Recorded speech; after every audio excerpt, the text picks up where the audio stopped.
আজি গণশিল্পী খগেন মহন্তৰ উপজা দিন আৰু এই বিশেষ দিনটোত মোৰ লগত উপস্থিত আছে গণশিল্পীগৰাকীৰ সুযোগ্য পুত্ৰ অংগৰাগ পাপন মহন্ত। আমি তেখেতৰ লগত কিছু কথা পতাৰ চেষ্টা চলাম গণশিল্পীগৰাকীৰ সৃষ্টিৰাজি তেওঁ কৰ্মৰাজিৰ ওপৰত। আজি এটা বিশেষ দিন গণশিল্পীগৰাকীৰ উপজা দিন আৰু অসম চৰকাৰৰ ফালৰ পৰা এখন বিশেষ পাৰ্ক আজি ৰাইজৰ বাবে উৎসৰ্গা কৰিব। গণশিল্পীগৰাকী এগৰাকী সুযোগ্য পুত্ৰ হিচাপে এই মুহূৰ্তত অংগৰাগ পাপন মহন্তই কি ক'ব খুজিব? ভাল লাগিছে কাৰণ আজি উপজা দিনৰ দিনা 5 বছৰ হ'ল যিহেতু এতিয়া আমি অকণমান সহ্য কৰিব পাৰিছোঁ দেউতা যে নাই। প্ৰথম 2 বছৰমান আমি দেউতাৰ গানেই শুনিব নোৱাৰিছিলোঁ, মানে ক'ৰবাত বাজিলে চকু পানী ওলায়।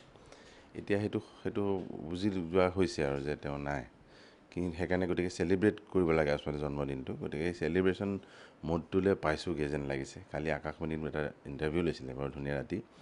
এই দুটা কথাবোৰ ওলাল, আকাশবাণীতে কাম কৰিছিল তেওঁ। গতিকে তাৰ গীতবোৰ, পুৰণা গীতবোৰ গোটেইখিনি লৈ ইমান ভাল লাগিলে পৰিৱেশটো যে এতিয়া মানে সেই দেউতাৰ গানখিনি এটলিষ্ট আমি এতিয়া উপভোগ কৰিব পাৰিছোঁ নতুনকৈ, আকৌ দুখটো এৰুৱাই এতিয়া। গতিকে চেলিব্ৰেশ্যনৰ দিন আজি 17 তাৰিখ আগষ্টত।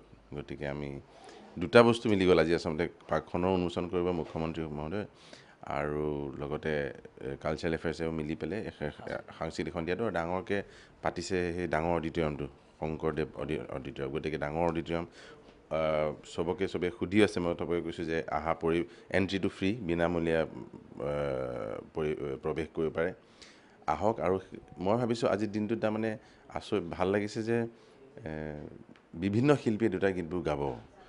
ছিনিয়ৰ শিল্পীগৰাকী গোটেইখিনি আছে, আপোনাৰ নতুন প্ৰজন্মৰ আছে, জুবিলিহঁত আছে, দীক্ষু বোলে আজি আহি পাইছে, সি ফোন কৰিছে, নন্দ বেনাৰ্জীয়ে কৰিছে গোটেইটো মানে প্ৰগ্ৰেমটো পৰিচালনা। গতিকে দীক্ষুৱে কৈছে ময়ো এটা গাম বোলে, সি নন্দা কৈছে নিশ্চয়। গতিকে সেই মিলিজুলি এটা সেই আড্ডাৰ পৰিৱেশ হ'ব বুলি আশা কৰিছোঁ। ধুনীয়া দেউতাৰ গীতবিলাক, দেউতাৰ গীত আছিল, যদিও বিহু সম্ৰাট বুলি তেওঁক কৈছিল, তেওঁৰ বহুত শিশুমুখী গীত আছিলে। বুলি তামোলৰ পুলি, আম লমালমে লাগে, মা মিহলীয়া মেজালে, বাঁহৰ মূঢ়া। গতিকে তেনেকুৱা প্ৰেমৰ গীত আছিল, মা দেউতাৰ জোৰা গীত, বৰ ধুনীয়া গীতবোৰ। সেইবোৰ পৰিৱেশ কৰিব আজি। বিভিন্ন আৰ্টিষ্ট আছে, গতিকে ধুনীয়া সন্ধিয়া এটা হ'ব। গতিকে সকলোকে নিমন্ত্ৰণ জনাইছোঁ আহিবলৈ। নিশ্চয় মুহূৰ্তত পাপনৰ কিছু স্মৃতি আমনি কৰিব পিতৃৰ লগত থকা সময়ছোৱাত, আৰু 5 বছৰ পাৰ হৈ গ'ল তেখেত আমাৰ মাজত নোহোৱা। এই মুহূৰ্তত, এই বিশেষ দিনটোত কি বিশেষ স্মৃতি আমনি কৰিছে পাপনক?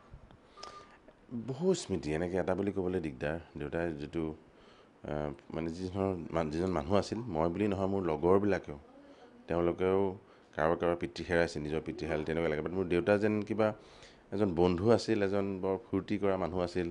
আৰু সৰু সৰু কথাত তেওঁ বিভিন্ন ধৰণৰ কথা মাত দিছিল, আমাৰ কথাবিলাকৰ মাজত আহি পেলাই খেল ধেমালি কৰিছিল। গতিকে সেই ফূৰ্তিবোৰ, ধেমালিবোৰ, খোৱা বোৱাৰ কথা, দেউতা সহজ সৰল আছিল, খোৱা বোৱাৰ ওপৰত কথা আছিল, সৎ মানুহ আছিল খুব। গতিকে বৰ ধুনীয়া কিছুমান প্ৰিন্সিপাল আছিল। সেইবোৰ আড্ডা মাৰি থকা সেই পৰিৱেশবোৰ মিছ কৰোঁ।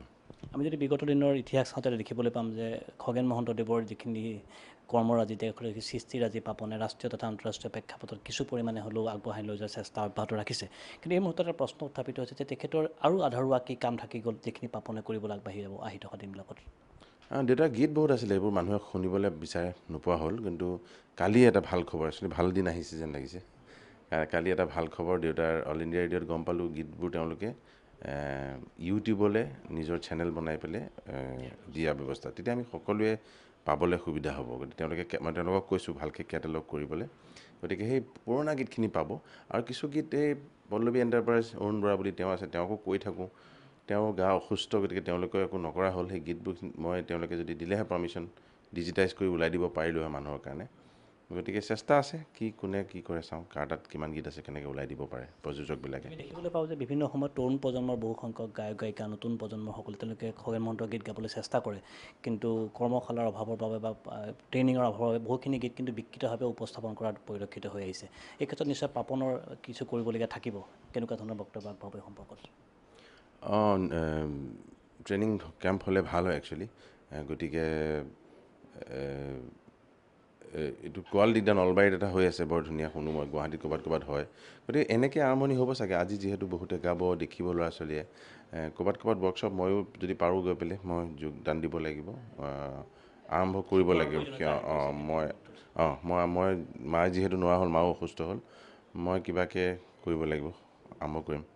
যিটো মাতৃ প্ৰসংগ দাঙিছিল আমি তেখেতসকলৰ কিছু সময় আগতে কথা পাতিছিলোঁ তেওঁ কৈছে যে মইতো এতিয়া নোৱাৰা হ'লোঁ গতিকে বাকীখিনি কাম এতিয়া পাপনৰ ওপৰত থাকিল পাপনে কেনেদৰে দায়িত্ব গ্ৰহণ কৰিব আহি থকা দিনবিলাকত দায়িত্ব বুলি কথা নাই আৰু দেউতাৰ গীতখিনি চলাই আহিছোঁ চলাই যাম প্লাছ দেউতাই যিখিনি মোক বৰগীত শিকাইছিলে খোল শিকাইছিলে সেইটোৰ ওপৰতো মই কিছুমান কাম কৰি আছোঁ সময় আহিলে আপোনালোকে নিশ্চয় গম পাব ফোন কৰি আছোঁ ধন্যবাদ পাপন